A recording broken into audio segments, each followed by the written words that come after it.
Gravação iniciada. Muito obrigada.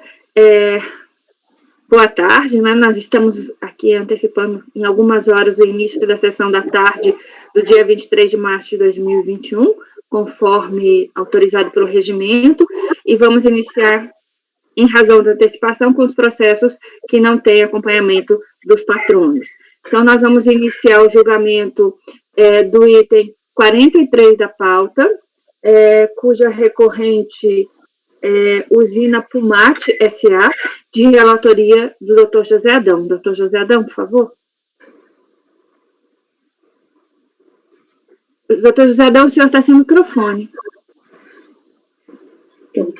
Silencio aqui para não fazer muito barulho e acabo esquecendo na hora que retorno, desculpe.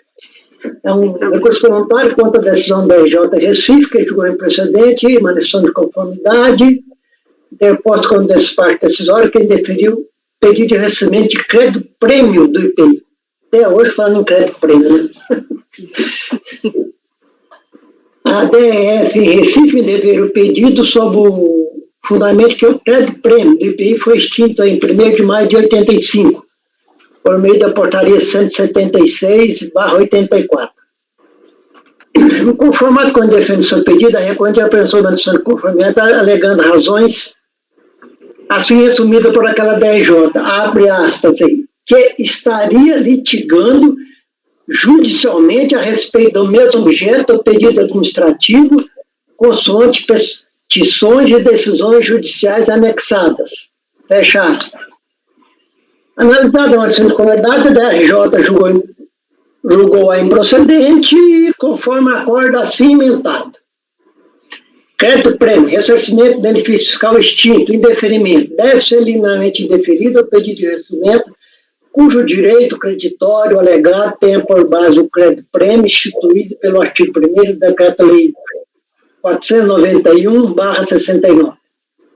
Crédito prêmio concomitante sentença judicial. O que determina o objeto judicial em litígio é a litiscontestação, não apenas a mera narração textual do pedido do autor, mas está atrelada a seus fundamentos e a resposta do réu, sendo irrelevante a invocação isolada de certo artigo de lei para prender como contor objeto do litígio.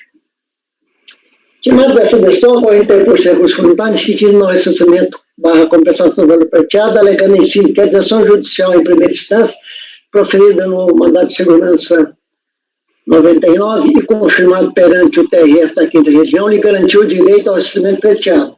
Alegou ainda que, ao contrário do entendimento do jogador de primeira instância, o efeito do processo judicial em que é parte tem o mesmo objeto deste processo administrativo.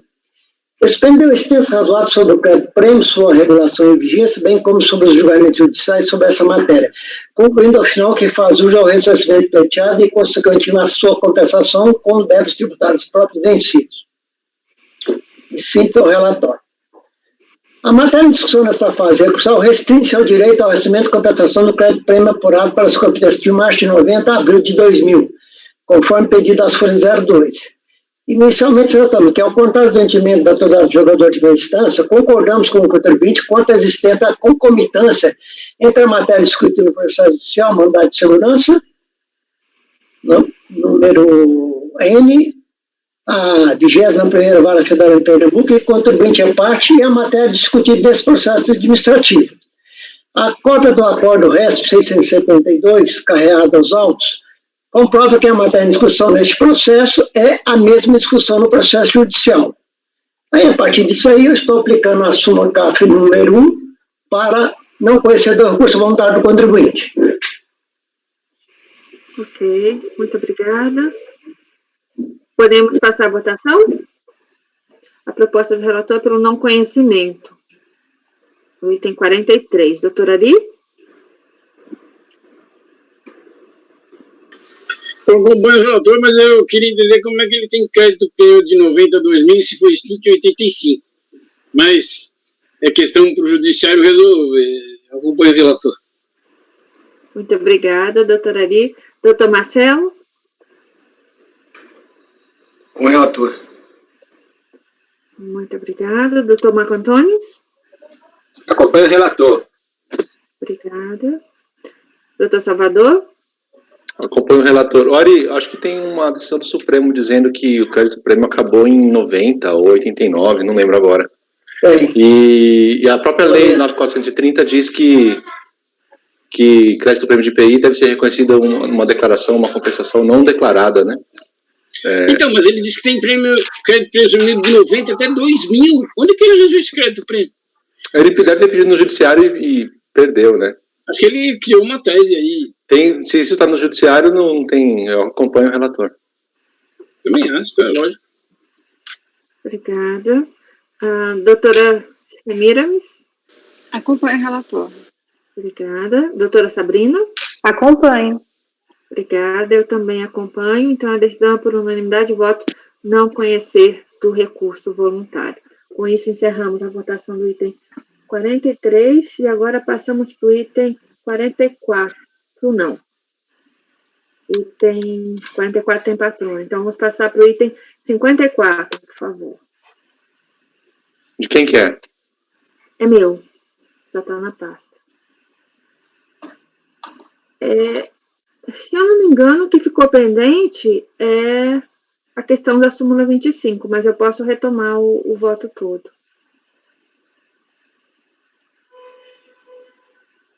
E, na verdade, eu não peço para vocês irem para o 54. Por uma questão de lógica desses processos, eu peço para vocês irem para o 90.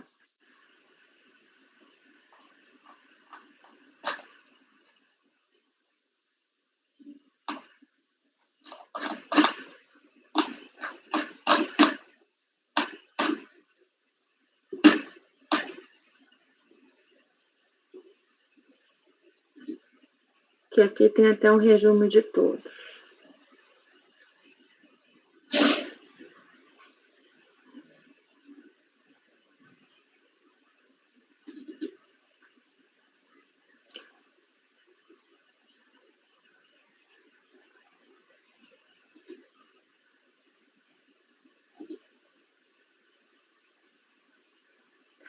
Bom, eu acho melhor retomar para todo mundo lembrar, né? Sim? Então, eu não vou passar pelo relatório todo, porque ele está bastante esmiuçado no voto, mas eu vou começar aqui. Vamos ver essa paginação, peraí. Na página 17, no final dela, que a gente tem a decisão recorrida. Então, aqui, o que nós verificamos que a discussão é sobre créditos de COFINS, né? Então, tem vários aspectos aí, tem o rateio dos créditos, tem, né, insumos específicos que são discutidos, que vão aparecer no voto, a questão da cooperativa, e tem também, que eu acho não foi o que levou esse processo à vista, a correção monetária e a aplicação da súmula 125. Eu vou começar aqui pelo voto, portanto, né? E eu vou, se der para entender, se alguém tiver alguma dificuldade, por favor, me avisa. Mas eu vou fazer uma leitura. Deixa eu silenciar aqui um pouco.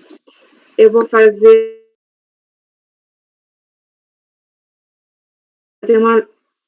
uma leitura um pouco mais dinâmica. Vou explicando cada item, mas eu vou passar por todos, porque é bastante coisa, né?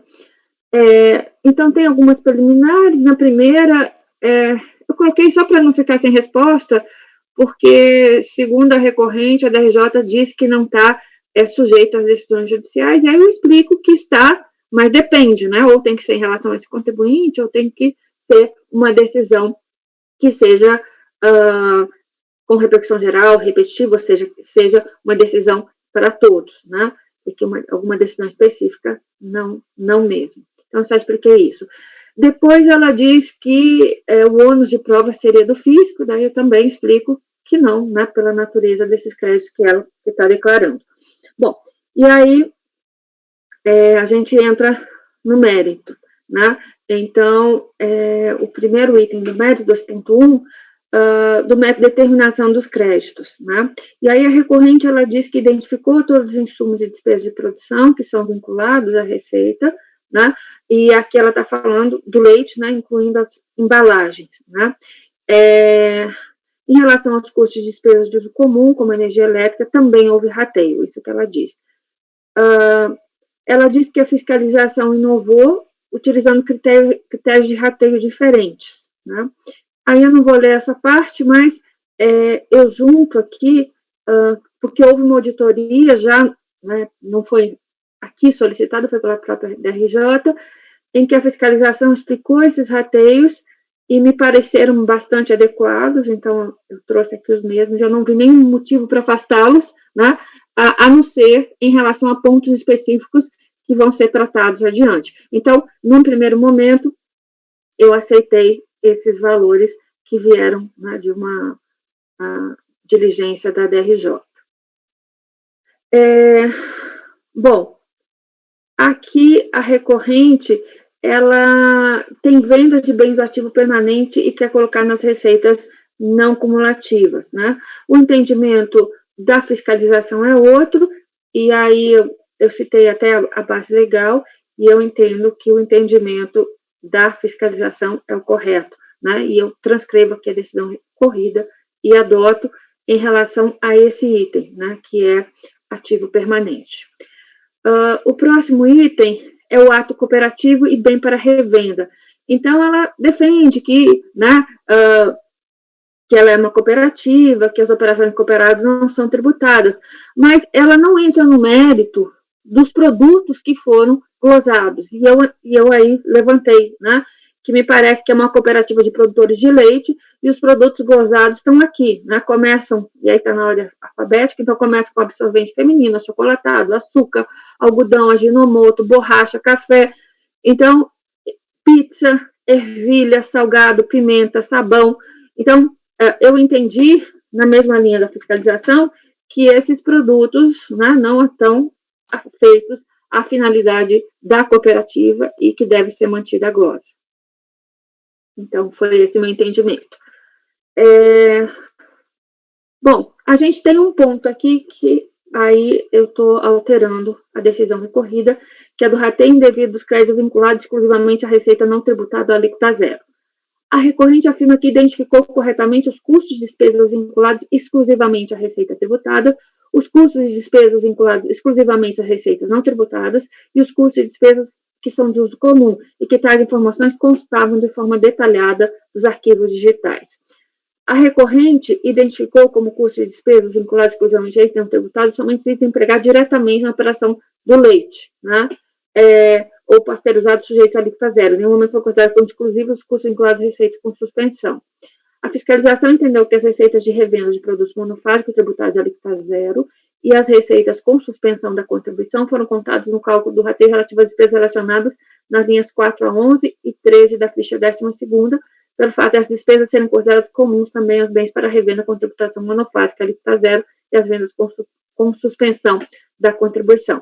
Na decisão recorrida, optou-se por manter o rateio da fiscalização, porque se tratavam de despesas comuns que deveriam ser incluídas na receita bruta da não cumulatividade para a finalidade de cálculo do rateio dos créditos comuns, e também porque a SD, Solução de Divergência número 3 da COSIT, de 2016, determina que as receitas sujeitas à incidência monofásica, ainda que tributadas a alíquota zero, podem ser incluídas na receita bruta com a finalidade de cálculo do rateio.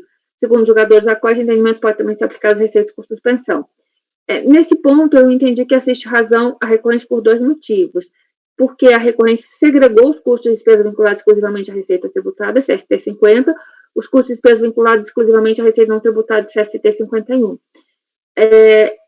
Né, a solução de consulta, ela permite que sejam incluídas no cálculo relação percentual existente entre a receita bruta sujeita à incidência não cumulativa e a receita bruta total, mesmo que tais operações estejam submetidas à alíquota zero. Trata-se de um podem, né, uma opção disponível para o contribuinte, não uma obrigação.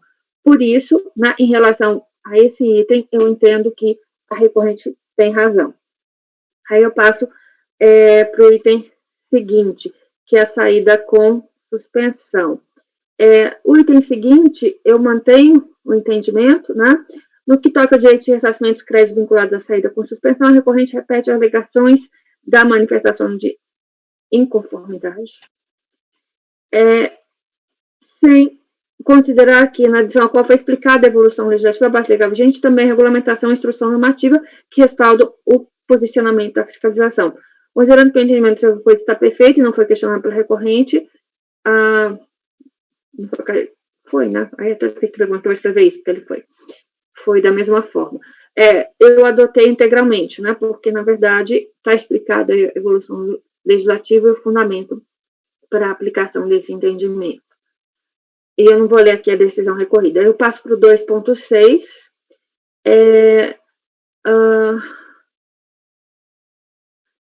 A recorrente novamente repete questões da manifestação de conformidade. A interessada afirma que apurou o crédito referente suas vendas com suspensão de incidência da contribuição para o PIS e COFINS pela aplicação equivalente a 60% dos alíquotas de 1,65 e 7,6, respectivamente. A regra, então, que a autoridade tributária, todavia, efetuou o entorno, não sei se copiei errado, vou checar, o estorno pela aplicação das alíquotas integrais. Todavia, de fato, da análise da documentação elaborada pela autoridade tributária, que se verifica uma completa reapuração da contribuição para o PIS e da COFINS. Verificamos nessa reparação que não houve cálculo de crédito referente a vendas de in natura com suspensão de incidentes das referidas contribuições. Portanto, não houve efetivo estorno dos créditos, mas repito, uma nova apuração. Não procede assim, eu entendo a alegação da recorrente nesse ponto. Então, mantém a decisão de piso. Aqui, ela está falando dos valores repassados aos associados e de custo agregado. Mais uma vez, a recorrente retoma decisões da manifestação de conformidade sem questionar o conteúdo de acordo com a decisão da RJ. Aí eu trago o que ela falou, ou melhor, trago a decisão da RJ. A interessada alega que a soma das revendas realizadas para cooperados, efetuadas após o ajuste feito pelo auditor fiscal, fecha exatamente com o valor por ele excluído da base de cálculo. Deste modo, a contribuinte alega ficar evidente que a autoridade tributária não considerou o cálculo das exclusões, os valores repassados aos associados e o custo agregado aos produtos dos associados. Né? No parágrafo 41 do relatório de auditoria, podemos ficar que o auditor fiscal considera como receita de venda, no caso é preço somatório de nossos fiscais de vendas de mercadorias, incluindo na base de cálculo aquelas que não guardam relação, aqueles produtos que a gente viu, né? Que passam por macarrão, vários alimentos. Né? Então, na verdade, foi feita uma reapuração e o que foi golosado não foi considerado aqui, e eu entendo que está correto. Bom, da exclusão da base de cálculo, desconsideração do valor agregado repassado aos associados. Aqui a gente está no mesmo ponto, né?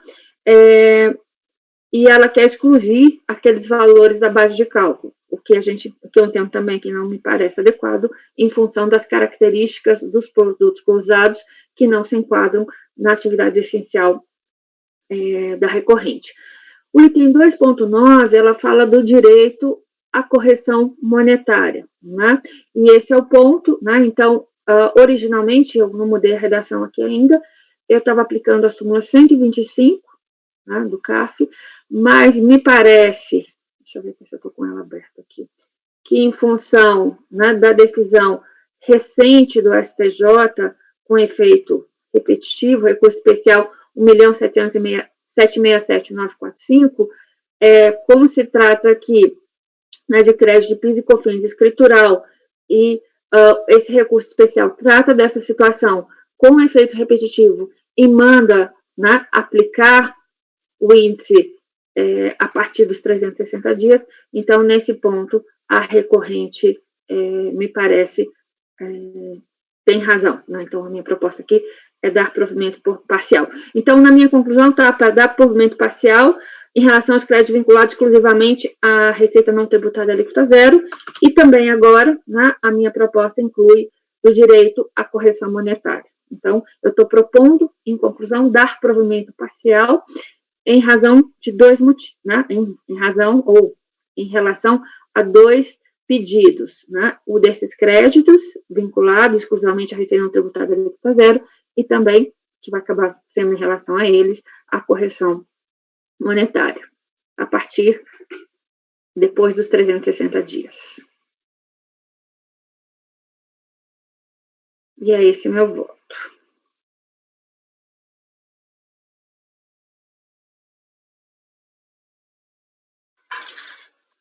Nesse caso, a senhora colocando a conclusão nesse tópico, a senhora tem que dizer que está dando provimento parcial ao argumento do tópico, porque ele pediu a partir do protocolo. Sim, é verdade. Dar provimento parcial a esse item. Senão a gente depois tomou um embargo aí da delegacia. Sim. Estava negar, agora dar provimento parcial neste item.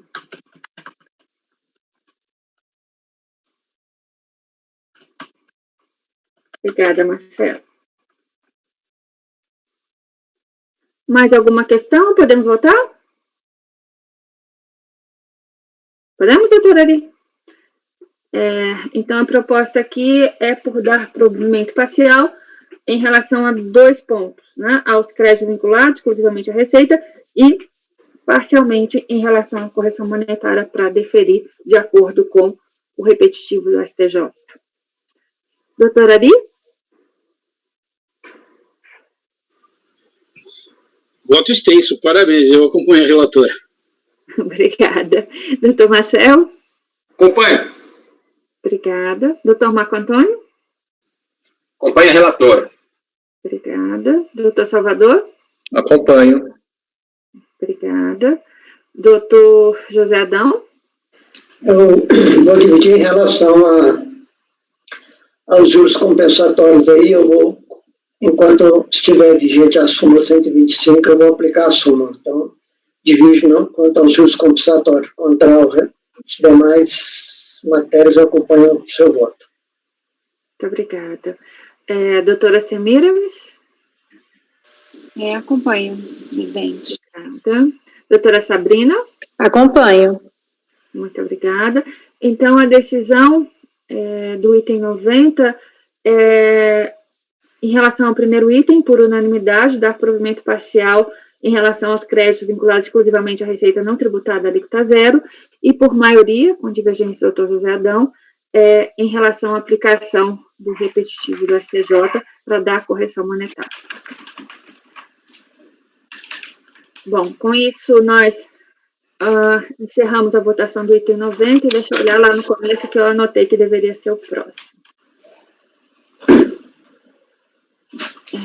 Ele se aplica a mais algum? Porque tem vários, né? Eles não estão mas alguns são repetitivos, não se aplicam geralmente. Ele é parecido, mas cada um tem seus detalhes. Então, agora a gente vai para o item 54. Que na verdade vai ser muito parecido. Mas eu vou abrir até para eu lembrar, já tá.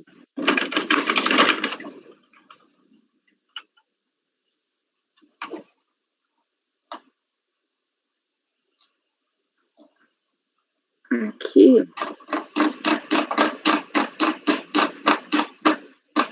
Aqui tá a mesma coisa, mas tem um detalhe diferente, tá? Eu lembrei qual é. Ok. Então, eu não vou retomar todo o processo, porque ele é muito similar. Então, é a mesma situação. Deixa eu ver quais são as diferenças. É também COFINS, muda o período, mas tem um ponto diferente. Então, vamos a ele. Porque, como eu fiz no mês passado, demora um pouquinho a lembrar. Preliminares é a mesma coisa.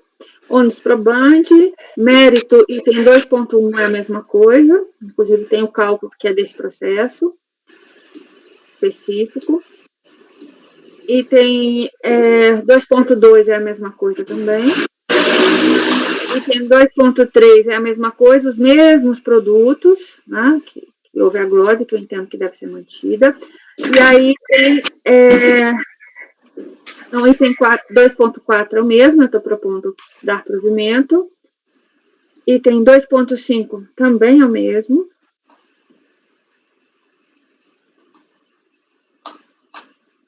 (2.6) 2.6 também, 2.7, 2.8, muda no 2.9. Então, a recorrente alega, está até em amarelo, um saldo credor acumulado no período de 2004 a maio de 2005. Né?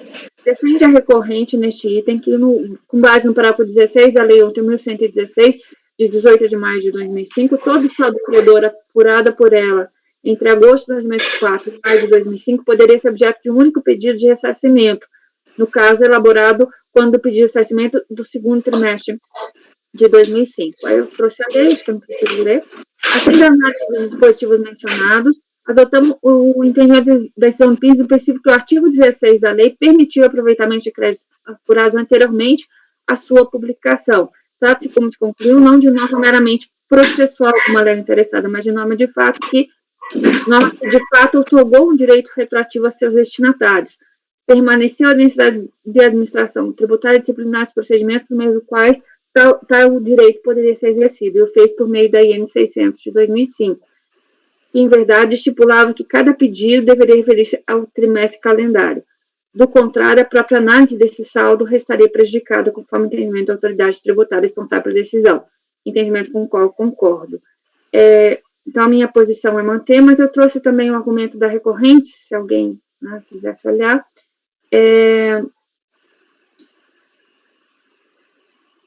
Mas é que está basicamente aqui. Então, é uma questão procedimental, né, de apuração desses créditos, e a minha proposta é negar provimento. Aí, no item 2.10, a gente tem um item específico do crédito apurado no mês de abril de 2005. Alega recorrente. Conforme demonstra a autoridade fiscalizadora, seu relatório de auditoria compreende o período de 5 de 2005 a 12 de 2005. A recorrente formalizou os pedidos de ressarcimento segundo trimestre, o qual compreende o período de abril e junho. Salienta que, por força de expressão, o pedido de ressarcimento poderá ser efetuado a partir da promulgação da lei do artigo 16 da 11.116, citado um pouco anterior, sendo a lei publicada em 2005, no pedido de ressarcimento, informou o crédito referente ao mês de abril, somado ao mês de maio, somado ainda ao mês de maio, saldos acumulados de 2008, 2004 e a 3 de 2005. O fato é que a autoridade fiscalizadora desconsiderou os créditos apurados por não terem sido solicitados no trimestre específico, logo o mês de abril, mesmo tendo sido informado o mês de maio, estava dentro do trimestre. Toda a documentação, os memoriais e cálculos dos arquivos digitais que demonstram e comprovam a origem do crédito referente ao mês foi apresentado ao agente fiscalizador. Portanto, requer-se imediato o crédito apurado nesse mês seja deferido. Aí a DRJ entendeu que esses créditos, a despeito de estar incluídos no segundo trimestre, não foram, pois entendeu a autoridade que estavam incluídos no saldo anterior, apurado anteriormente à publicação da lei. O fato é que a autoridade tributária apreciou o pé objeto desse processo, tal qual transmitido pelo contribuinte. Resta claro que a análise foi realizada com base no pedido original da própria interessada. Qualquer análise por DRJ distinta da análise do pedido original equivaleria a uma retificação. Nesse sentido, vale salientar que falece a competência da DRJ por apreciar qualquer pedido de retificação, de pedido de restituição, ressarcimento PE ou declaração de compensação de compra, conforme disposto na portaria. A ausência que persiste, aí eu falo embasamento legal. E deixa eu ver mais uma anotação que eu fiz aqui.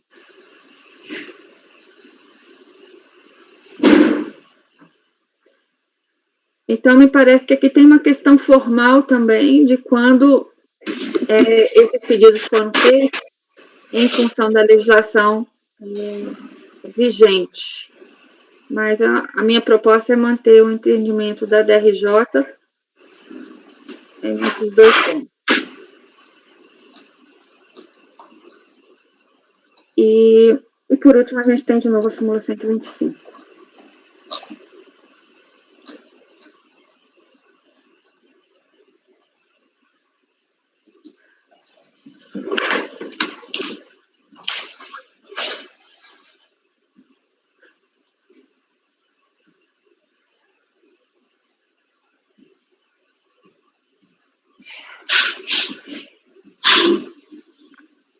Deixa eu ver se no outro processo isso está muito diferente.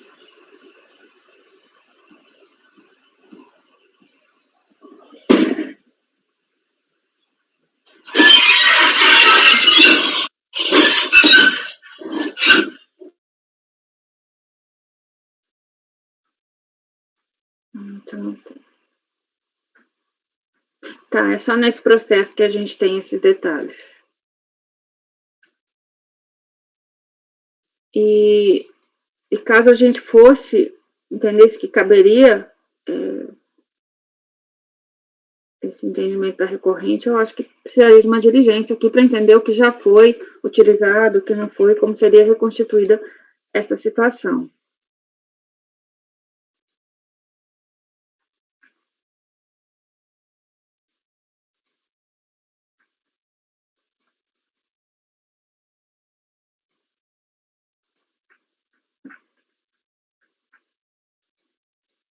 Só um minutinho que meu Word travou aqui.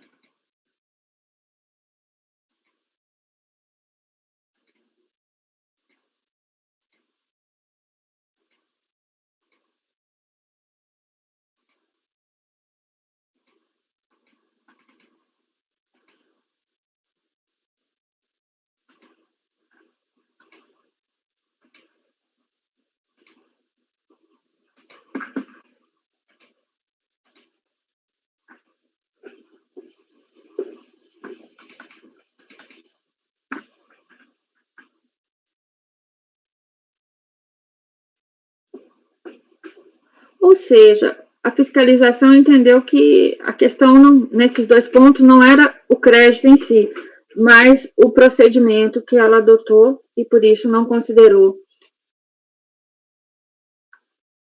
a declaração. Você está falando do 2.9 e 2.10? Isso. O 2.10, pelo que eu entendi, ele não pediu abril, né? Ele está pedindo abril aqui na defesa dele, mas ele não incluiu no pé de comp. Não incluiu, ele está pedindo aqui.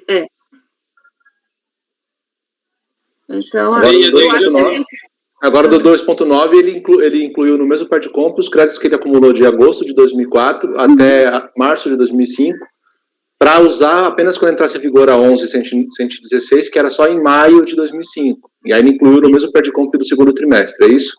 Isso. Tá. E agora... E daí já estou dizendo que não, né? Eu estou mantendo aqui, mas a gente às vezes vai mais pela nesse ponto eu discordo, presidente. Peço o Vênia aí para divergir. Eu acho que se o crédito de agosto de 2004 até março de 2005 tiver que ser feito um pé de comp só para ele, não puder ser incluído no segundo trimestre, eu acho que é um procedimento formal que... Porque assim, ele só pode pedir um pé de comp no trimestre, né? Que é o segundo trimestre de 2005. Se ele não puder incluir esse período de agosto de 2004 até março de 2005 nesse pé de comp do segundo trimestre, ele não vai poder utilizar nunca. Sendo que a lei deu para ele o direito de utilizar. Sim. Então, eu acho... Você acha que a gente deveria incluir? E o que ele não declarou, me parece que é uma questão procedimental. Não, o 2.10 não tem jeito, porque ele não pediu. E aí vem até a questão de prazo e tudo mais. Ele não pediu, ele não incluiu no pé de comp abril, tá zerado aqui abril. Agora, o de agosto de 2004 a março de 2005, eu não sei qual que é a posição da turma, porque eu acho que a gente não chegou a decidir isso ainda. Não. Aliás, eu estou falando isso porque eu tenho exatamente desse caso para a sessão dessa de março. Eu estou mantendo aqui, mas eu fiquei muito em dúvida. Agora, a questão também é se a gente pode só aceitar o procedimento, porque também a gente não sabe se ele tem direito a essa compensação, né? Eu confesso que eu li aqui, já reli, eu não entendi muito bem o que aconteceu, não.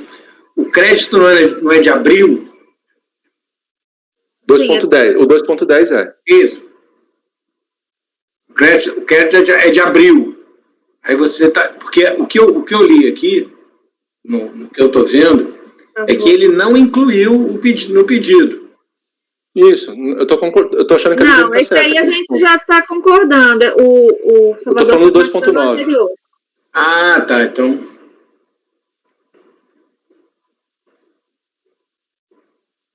Peraí que está saindo no Word.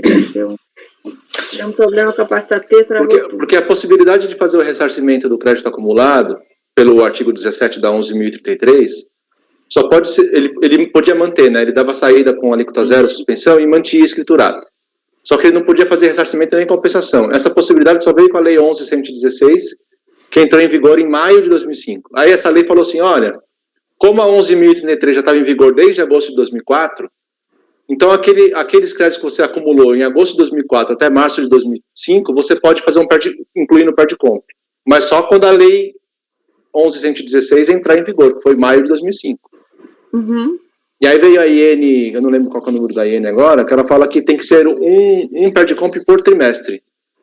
Então, ao formular o pé de comp do segundo trimestre de 2005, o que o contribuinte faz? Ele pede os créditos do segundo trimestre, né, abril, maio e junho. Aqui, no caso, ele não incluiu abril.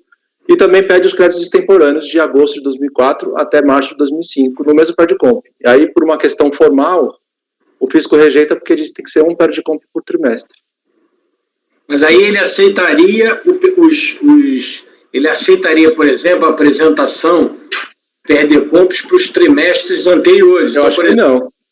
Por exemplo, ele aceitaria, porque ele está aceitando a partir de 9 de agosto. Então, ele aceitaria do terceiro trimestre de 2004, do quarto trimestre de 2004 e do primeiro trimestre de 2005.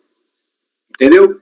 Não, pois é, o problema aqui, o Salvador, é o seguinte, é que existe uma modalidade, existe uma forma para o cara pedir o ressarcimento. Quer dizer, eles não estão... A delegacia não... A questão não é o crédito. Ela não deixa... Exatamente, ela não glosou o crédito. Ela não glosou, ela só disse o seguinte, cara, a gente instrumentalizou dessa maneira. É por trimestre. Agora, se a gente ler aqui e a gente perceber que era para fazer tudo no segundo trimestre de 2005, aí tudo bem. Aí a leitura que eu vou dar com você. Mas eu estou lendo aqui e eu não estou conseguindo inferir isso que você disse. Não estou dizendo que esteja errado, não. Vou até ler de novo. O que me parece é que ele teria que pegar o terceiro e o quarto trimestre de 2004 e o primeiro trimestre de 2005 e apresentar um PERDCOMP para cada um desses períodos. É isso que está me parecendo aliás, eu acho que foi isso que a delegacia decidiu e a DRJ também. Agora, eu queria muito ouvir o doutor Ari aí, que fez muito isso lá na delegacia dele, doutor Ari. Também queria ouvir, mas a leitura que eu fiz foi aquela que você falou, Marcelo, que eu poderia incluir como crédito extemporâneo no segundo trimestre. Mas tudo bem. Mas onde é que está escrito que poderia incluir como crédito? Crédito extemporâneo é modo de falar, né? Ele poderia incluir. A interpretação que ele deu à lei, já que a lei criou o direito, a interpretação criou o procedimento, que não está na norma. Ari, por favor, nos ajude. Acontece, isso aí deu uma confusão danada na época. Até a Procuradoria soltou um parecer antigo. Acontece que a lei autorizou a Receita a disciplinar o procedimento. A própria lei autorizou a Receita que determina como vai ser o procedimento de análise. E aí acontece o que o Marcelo disse, ele realmente, pelas normas, é a instrução 600 de 2005 aqui, o artigo 22, tinha que ser por trimestre. E o problema piorou porque o sistema não aceitava se não fosse por trimestre. Ele fazia o batimento com o DACOM, sei lá, e rejeitava se não tivesse dentro do trimestre. A única saída que se encontrou foi essa que o Marcelo está falando. Teria que declarar o trimestre de 2004, o terceiro de 2004, depois o primeiro de 2005. Ele não poderia, de forma alguma, incluir acumular crédito que não é referente ao trimestre, porque aí era indeferido o pedido até eletronicamente. Agora, ele tem o direito, e aí é o que a Lisine e o Marcelo estão falando. Aqui a DRJ não está analisando o crédito, está analisando o procedimento. E o procedimento foi autorizado por lei, então a Receita tem autorização para definir esse procedimento. Ela definiu que é trimestre, ele teria que obedecer o procedimento. A DRJ não entrou no mérito se o crédito é verdadeiro, lícito ou não. A DRJ falou, você tinha que pedir do jeito que a norma exigiu, só isso.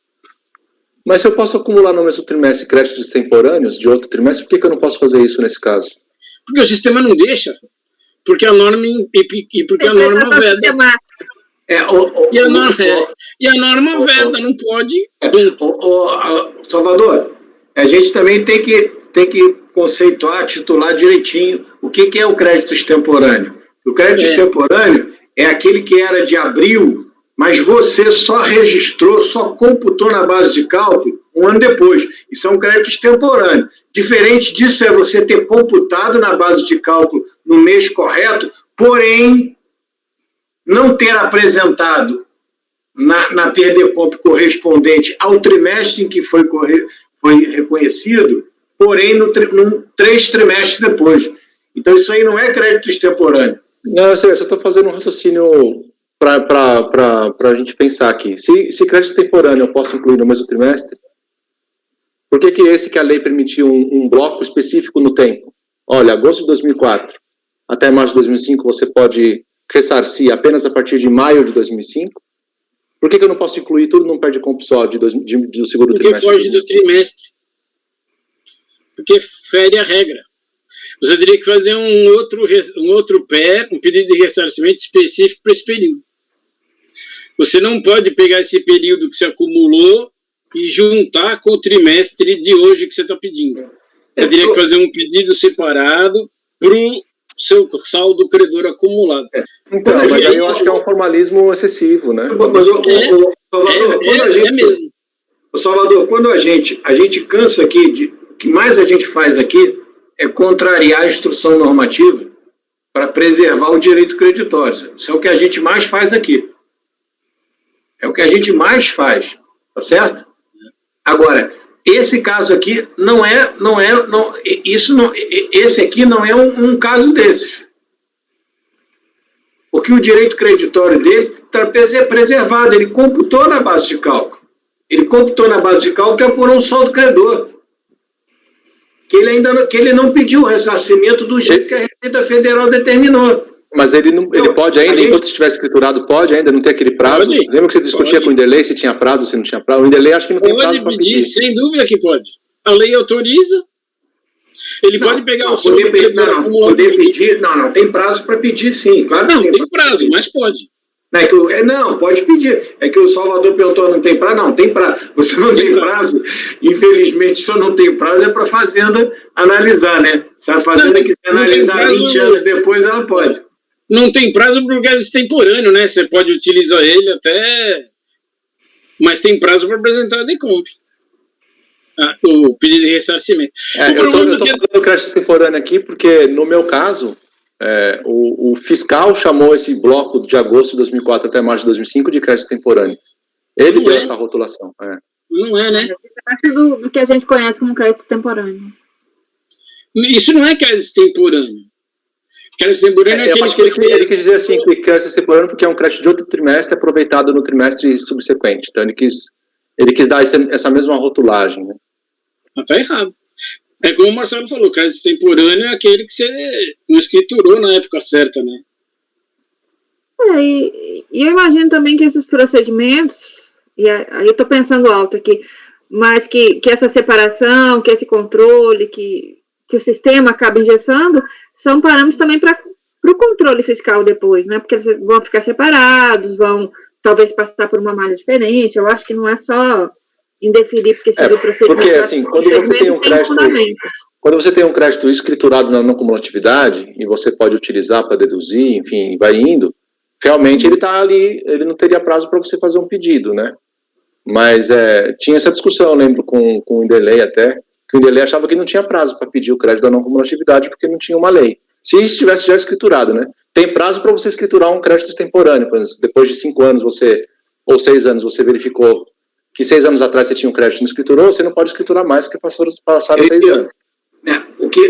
O Salvador, a gente tem que tomar um cuidado danado com isso, assim, com esses conceitos. Veja só, quando você, e isso você sabe bem disso, porque isso tem uma previsão expressa no regulamento do ICMS. O regulamento do ICMS está escrito. E eu acho que o que está escrito no ICMS é o que se pratica também para PIS e COFINS. A nota é de abril de um determinado ano, você tem 5 anos para computá-la na base de cálculo. Não é eterno. O que eu e o Inderlei estávamos discutindo uma vez é o seguinte, é que se você, por exemplo, vamos lá, você colocou o crédito, computou na base de cálculo, ele formou um saldo credor, se esse saldo credor ele entra no mês seguinte, uma parte dele é tomado por débito, mas continua existindo um saldo credor, você perde o histórico do negócio, porque dinheiro não tem carimbo. Sim, sim.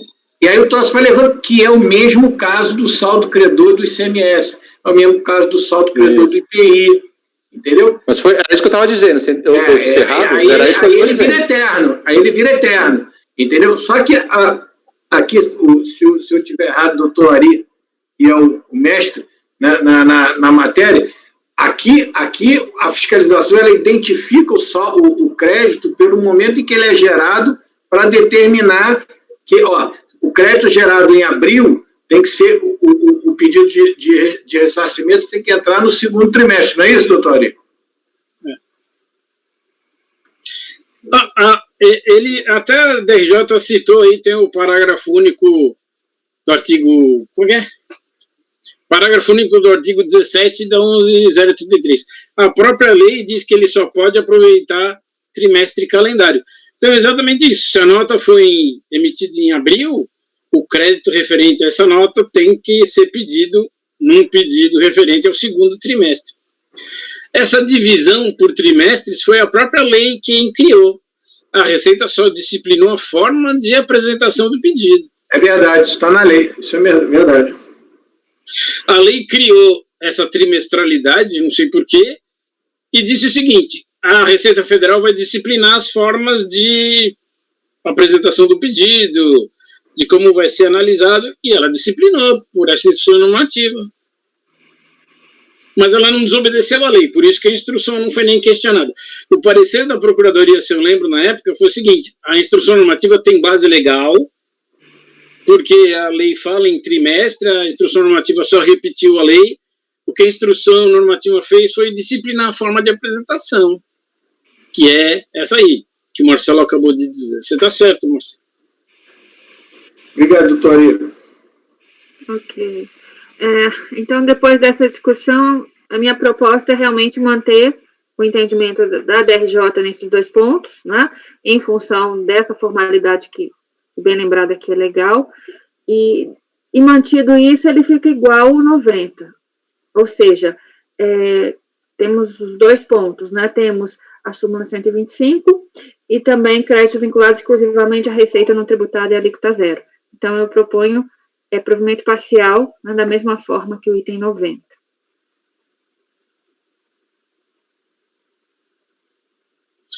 O provimento parcial é por causa da correção monetária, né? E também tem aqueles créditos à receita não tributada, alíquota zero. Ah, tá. Tem outros itens ainda. Mas os outros são iguais. Não, sim, é que eu estava alertando o Ari que tinha outros, não foi sim. Só isso. Não foi... Não, obrigado, Salvador. Tem dois itens a mais. Eu não atentei. Desculpa. Podemos votar? Doutora Ari? Acompanhe.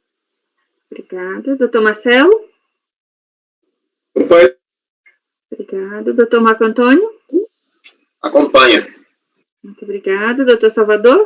Eu não estou muito conformado com esse negócio aí, não, porque eu tinha feito a leitura, como o Marcelo tinha inferido no primeiro momento, de que eu poderia incluir no segundo trimestre de 2005 esses créditos que eu acumulei ali no passado. Até o meu voto está nesse sentido, né, do meu caso que a gente vai julgar esse mês. Mas como foi unânime aqui na turma de que isso não poderia, né, eu ainda entendo que poderia. Fazer com que ele peça um pé de compra separado seria um rigor formalista muito excessivo, né? Mas, me dobrando aqui a colegialidade, eu vou acompanhar a relatora. Obrigada, doutor Salvador. Doutor José Adão? Eu divido com relação aos juros compensatórios. Obrigada. Doutora Sabrina? A doutora Semiramis antes, não, presidente? Desculpe.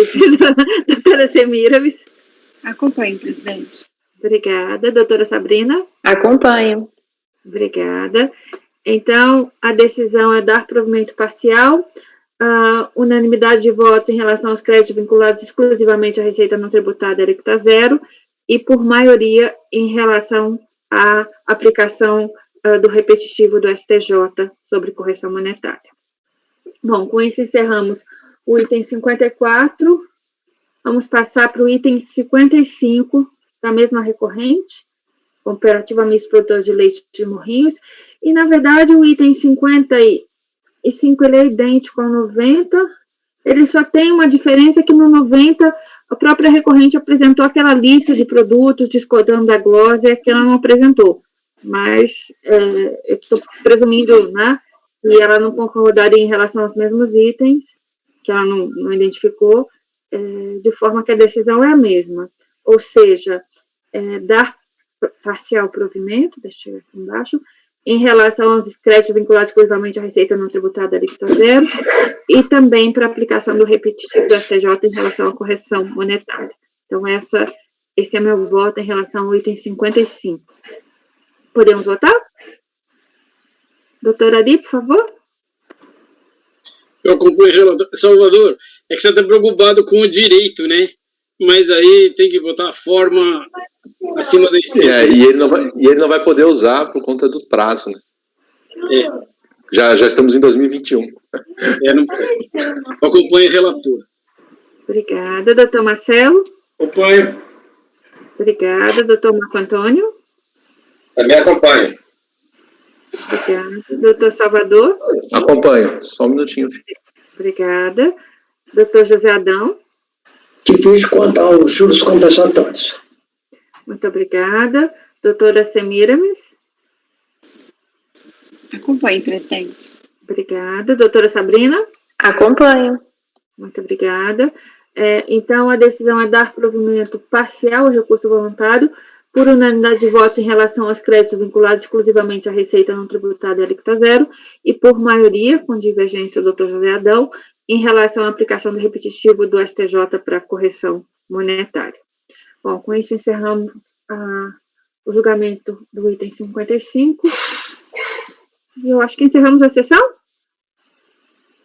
Encerramos a sessão, não, né? Vamos dar um intervalo e vamos retomar a sessão da tarde do dia 23 de março de 2021, depois do intervalo. Você ia falar alguma coisa, Marco Antônio? Eu queria saber os demais processos dessa cooperativa. Tem algum aí que é repetitivo? Ah, é verdade. Bem lembrado. Então, não encerramos ainda. O item 55, obrigada, Marco Antônio, ele servirá como paradigma para o julgamento dos itens 56 a 89. Então, o julgamento será replicado. Então, com isso, agora sim, né, concluímos o julgamento também dos itens 56 a 89 e podemos sair aí para o intervalo de almoço tranquilamente. Peço, por favor, que seja suspensa a gravação.